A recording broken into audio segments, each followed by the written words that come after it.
Welcome to the Henry Whitfield State Museum in Guilford, Connecticut. I'm Mike McBride, the curator and site administrator, and welcome to another one of our continuing video series. At the end of the video, you'll see contact information if you have any questions or comments, or you'd like to suggest topics for a future videotape. Today, our topic is the Henry Whitfield House basement. Built in 1639 for the Reverend Henry Whitfield, his wife Dorothy, and 4 to 5 of their 9 children, this stone house was one of 4 that were built as part of the defensive plan for the early community. The houses were arranged to protect everyone who left their small wooden structures and came to the stone houses in time of danger. Early 17th century homes tended to not have basements. They really had no purpose, and they were time-consuming to construct. In 1868, when the house was about 230 years old, and it had been a rental unit for most of its life, extensive renovations were undertaken. They were done by the widow, Mary Griffin Chittenden, and her daughter, Sarah Chittenden Cone, and her husband, Henry D. Cone. The renovation work included raising up the top of the stone walls to provide for more space in the attic, a new slate roof, new windows, an addition to the L or rear of the house, and the original granite stone walls were covered with a cement stucco. Here are some examples of that stucco recovered during Yale University's archaeological dig. The final work in the renovation process was to fully excavate a basement for a modern coal-fired furnace. So the basement here in the Whitfield house dates to about 1868. Because that was before electricity, these windows were built into the foundation with wells to allow light to go inside to light up the basement. Because that's a safety hazard today, we have these well covers constructed and we keep them closed so no one falls in. Except for our Halloween program in October, the basement's not accessible to visitors on regular tours. The entrance is seen here, however, in the hall chamber, the first room that you enter when you visit the museum. Now the hall chamber configuration is much different. Today, it's our introductory exhibit. And back in 1639, 2 doors, this exterior one where you enter, and this interior one that leads you into the Great Hall, did not exist. So in order to get outside or to the Great Hall, you use the door that today currently goes to the modern basement. After going through the door in the hall chamber, this is the area you would have entered in the stair tower. Now today there's a wall here because the basement stairs are behind it, but originally you would have taken a right and gone through an exterior door out to the east or back of the house, or you could have gone up the stairs in the tower here to the 2nd floor or the garret, or you would have taken a left, gone through a door here into the Great Hall. Museum staff used the same entryway that the Whitfields used to go into the stair tower, and that people after 1868 used to go down into the basement. Let's go take a look.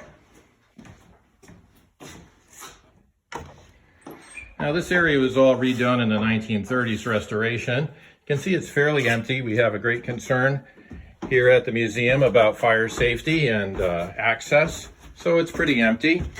And like most homes, if you have a basement, we're worried about dampness. And so this big dehumidifier that you see here runs pretty constantly during the season. Otherwise, there's not very much here. Let me give you a pan around over in this corner. And then back around.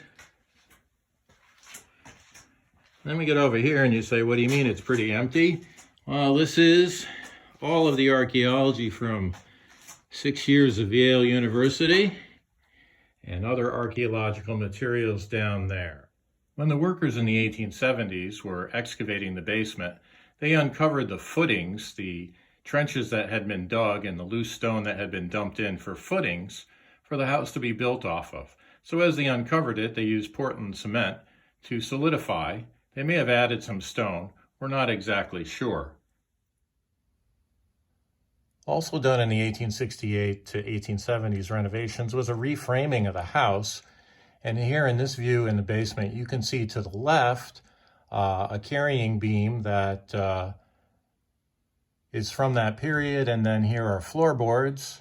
In fact, the entire set of floorboards from 1868 was left in place during the 1930s restoration and up above covered over with 200-year-old woodwork. And then at the end of the shot here, you can see one of the original 19th century heating vents. The modern, at that time, coal-fired furnace would be stoked up so that it was blasting all kinds of heat. They would open these vents that were in each floor level and the heat would just rise up. Here in the wall of the basement, we see a couple features related to the 19th century coal-fired furnace. Up above is probably a vent pipe, and below a later vent, or perhaps something to do with the coal storage, the coal chute that was here. A lot of coal was burned. That's one of the things that we have found during our archaeology. And here's one of the windows that was installed in the foundation during that 19th century period before electricity to allow the light to come down the wells and brighten the basement. Once the Henry Whitfield House became the State Historical Museum in 1899, we've continually been upgrading to make sure we're safe and modern. Here you can see our lightning protection system, part of our electrical system. Here's our water line, but interestingly, we only have a water line that comes through and goes to the outside. The house still has no water in it, no plumbing, no sinks. This is our steel I-beam put in by J. Frederick Kelly and his workers in the 1930s, supported by these brick piers. They knew that thousands of people had been and would continue to come through. And in the distance is our current, mostly 1930s period heating system. It's steam, and you can see the U-shaped registers behind it. One's a cold air return and one has a radiator for the heat. You can see those registers upstairs in the floor. And then speaking of the floor, this was all dirt when the workers in 1860s and 70s dug it all out by hand. Now it's cemented over. And so we return back to the upstairs. Today, the only evidence the Henry Whitfield House cellar are the window wells outside, the vents in the floor, steady hum of the dehumidifier, and this door. I hope you've enjoyed this video of the cellar. Come back in October for our Halloween program and see it for yourself. Thank you.